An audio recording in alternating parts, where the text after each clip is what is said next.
Baga na. Napabaga na natin. Sasayang tayo.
Suportan natin ang kahoy para lumiyab.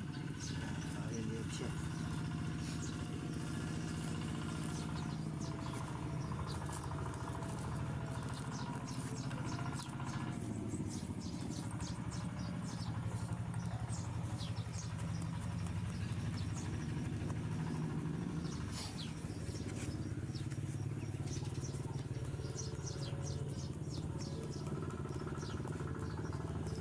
Dali niyang lumiyab kasi mainit na sa loob.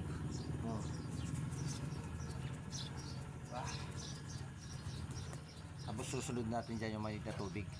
Pagka kahoy yung ginamit, kailangan pagkatapos mo magsayang isunod mo na yung mainit na tubig kasi sayang yung baga. Ay po, may liyab na. Dami kasing kahoy, sayang na yung mga kahoy natin. Diba?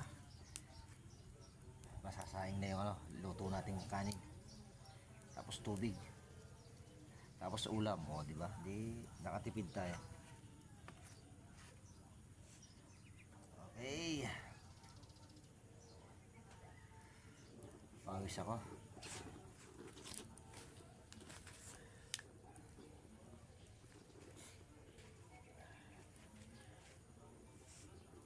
Yan po. Maraming salamat po. Comment below nyo po pag nakakanas po kayong ganito na magluto. Pag ganito po yung ginagamit yung lutuan, yung mga nakakilit, please comment below po. Yan po, bye bye po. Takal po, salamat. Magbaga na.